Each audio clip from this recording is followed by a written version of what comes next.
Fala galerinha do Canidolândia, estamos de volta e hoje vamos falar um pouquinho do furacão Harvey. Bom, eu vou abordar dois lados, né? Vou abordar o lado um pouco da explicação do fenômeno em si.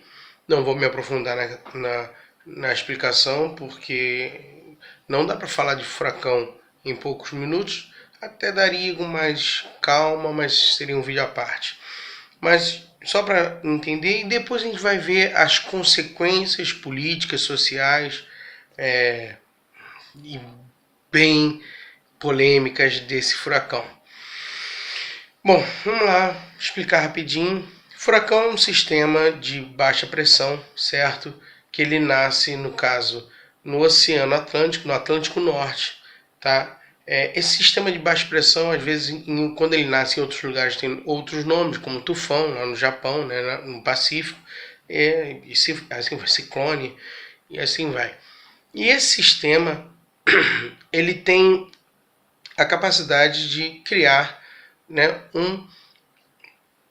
um vórtice de pressão, de temperatura, porque ele possui um aquecimento na sua base, o oceano se aquece, né, o mar se aquece, e começa a se criar um vórtice de temperatura desse ar quente que está ali em cima do oceano, e ele sobe, causando tempestade, que esse ar quente ele vai subindo cheio de umidade, chegando a altas altitudes, ele vai se resfriando e vai criando tempestades bem fortes. No caso aí todo sistema de furacão é um sistema de baixa pressão, e ele muitas vezes é alimentado por um sistema de alta pressão, porque sempre o vento vai de alta pressão para baixa pressão. Mas o furacão fica na baixa pressão, ele recebe os ventos de outros lugares e sobe esse ar quente e úmido, criando toda a tempestade. Pois bem, o Harvey, ele nasce no Pacífico, no Caribe, né, que é no Atlântico. Ele nasce ali e vai em direção ao Texas. Quando chega no Texas, ele cai de categoria. Todo furacão, quando ele toca o solo, ele cai de categoria. Só que ele já estava sendo previsto para ser bem forte.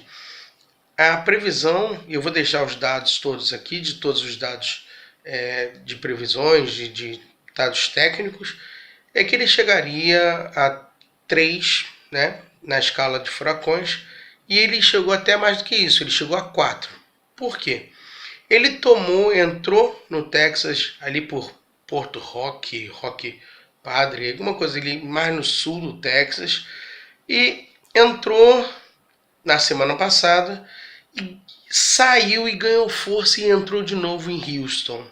E aí todo esse processo ele foi ganhando força. Por quê? Dois motivos.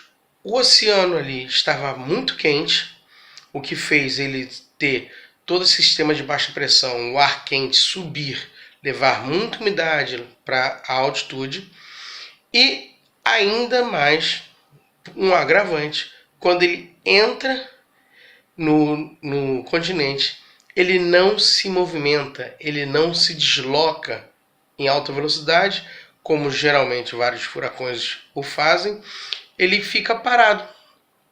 E esse de ele ficar parado muito tempo em cima do Texas, principalmente muito tempo em cima de Houston, ele simplesmente arrasa Houston de uma forma que nos últimos dias dele em Houston, chegou a chover o acumulado de 1.250 milímetros. Só para você ter uma ideia, 1.250 milímetros ele chega a ser bem próximo do que o ano inteiro de um lugar tropical, de um lugar de Rio de Janeiro, ou até de alguns lugares da Amazônia. Então, é muita chuva em apenas 2, 3 dias. E olha que lugares tropicais, nós que somos do Rio de Janeiro, passamos pelo verão com bastante chuva, sabemos que chove bastante e alaga bastante. Imagina isso lá. Chegou a ter 3 metros de profundidade de inundação. A inundação chegou a ter 3 metros acima do nível do chão, né, acima do nível do mar, no centro de Houston. E as consequências são devastadoras por causa disso. Já morreram confirmados 46 mortes, já tem 19 perdidos, ainda 19 pessoas perdidas, o que é pouco, né? Em comparado ao que esse furacão poderia causar, devastar, foi um número até relativamente pouco.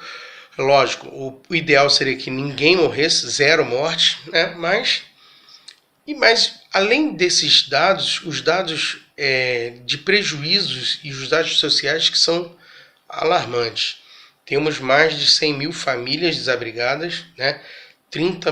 Mais de 30 mil pessoas somente no Texas, porque não passou só pelo Texas, foi até a Louisiana, né? O furacão, que quando entra, ele passa a se chamar tempestade tropical, e hoje já reduziu um pouquinho mais de força, desde sexta-feira ele foi reduzindo de força, está sendo chamado de depressão tropical. Ainda é perigoso, porque ele ainda possui muita umidade, e isso que está causando tanto perigo nele. Não é nem as velocidades do vento, que chegou a ser de 200 km por hora, 125 milhas mais ou menos por hora. Não é nem a velocidade do vento, mas sim a sua capacidade de precipitação. A sua precipitação é que está causando tantos estragos. Até porque quando ele entrou, ele ficou sendo alimentado pela alta pressão que estava em cima do oceano.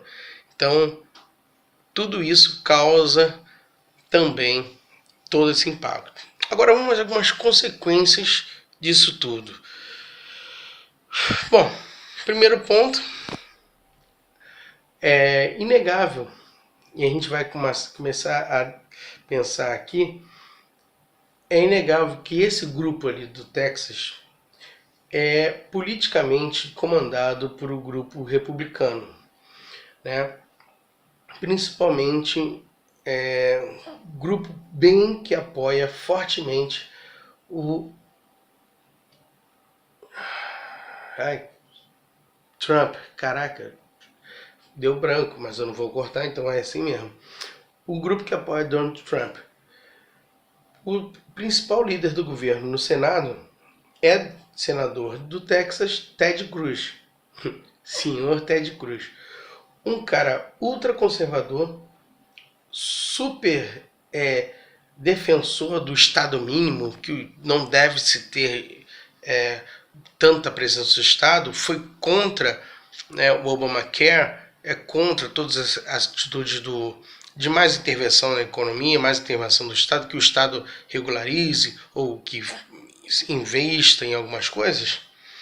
E por isso, em 2012, o senhor Ted Cruz foi contra a criação de uma lei que criasse um fundo de reserva para algumas emergências que o país pudesse ter.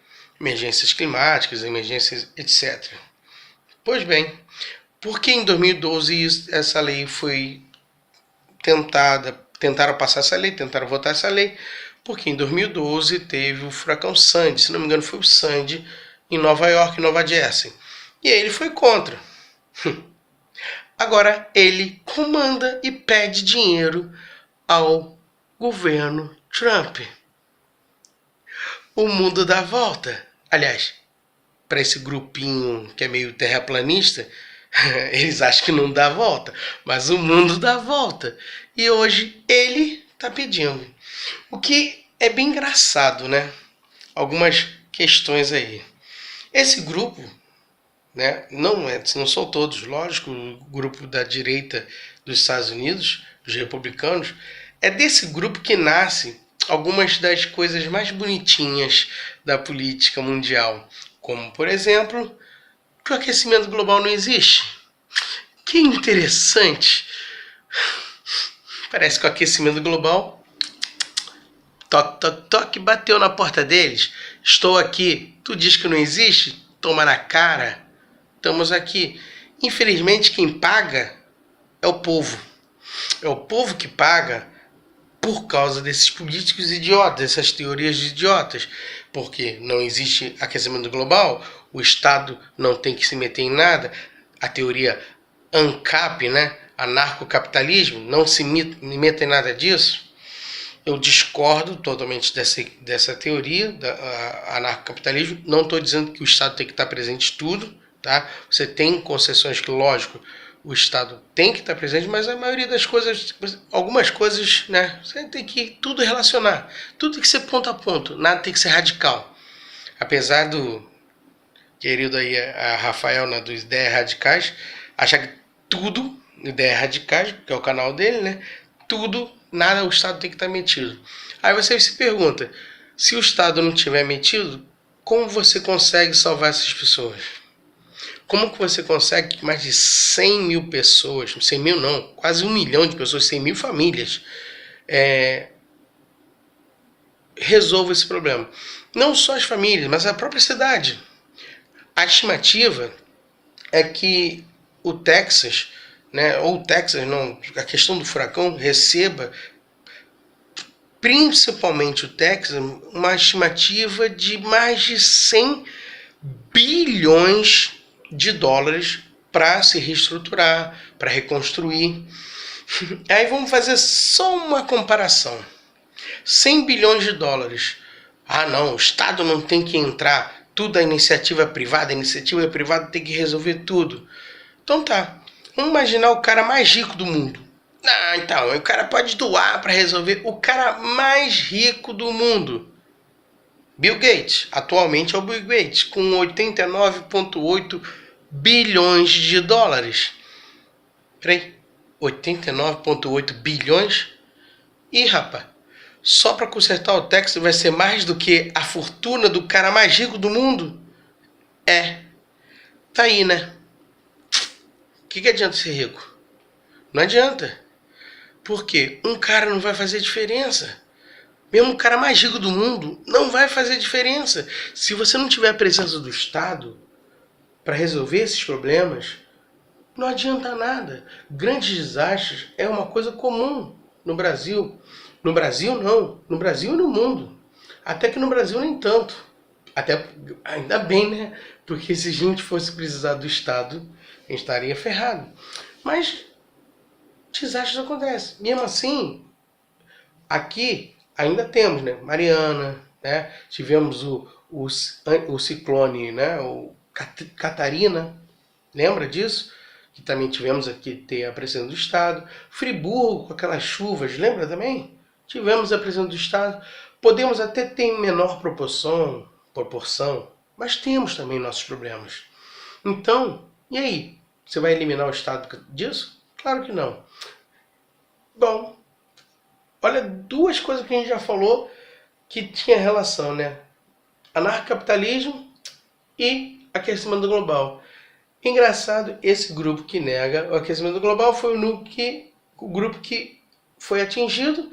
E olha também, é o grupo também que era bem o grupo da galera da extrema-direita, dos neonazis.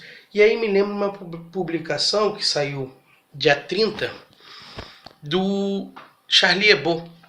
Lembra do Charlie Hebdo? Aquele jornal francês que foi invadido por muçulmanos, metralhado por causa dos desenhos das capas dele? Bem, Charlie Hebdo foi polêmico de novo e falou a simples frase: Deus existe. Vou botar o link na descrição. Deus existe. E foi lá matar os neonazis da extrema-direita. Por que ele falou isso? Porque a Universidade do Texas ia fazer uma reunião da extrema-direita, assim como foi aquela de Charlottesville, igualzinha. E, olha lá, que engraçado, foi desmarcada a reunião justamente depois que aconteceu aquilo tudo em Charlottesville. Por quê? Porque eles viram que ia dar merda. Simples assim. Ia dar problema, que nem deu em Charlottesville. E aí você vê, ali, o Texas é a grande base Quem viu uma outra história americana, um filmaço, se não me engano é esse nome, sim, se passa ali por toda aquela parte do sul dos Estados Unidos, é a parte mais racista, é a parte mais preconceituosa, por causa do seu passado escravista, passado de plantação, de plantation de algodão, né? Todo esse passado de segregação racial que o sul dos Estados Unidos tem, hoje é reflexo do crescimento do neonazismo. Na verdade, hoje o neonazismo é reflexo disso, o crescimento do neonazismo nessa região. E por isso, tudo isso, você tem um amálgama, né, uma junção de todos esses fatores, de as principais empresas de petróleo dos Estados Unidos serem lá, as principais empresas que fazem o aquecimento global, que tiveram que parar sua produção por causa do aquecimento do Oceano Atlântico. Ironias do aquecimento global, ironias da política. Vamos bater palma para as ironias, pois elas mostram para a gente quanto que a gente tem que defender o certo e não defender o interesse de um grupo só, mas sim defender o interesse do povo. Espero ter falado um pouquinho, abrindo um pouquinho a mente da galera. Até a próxima.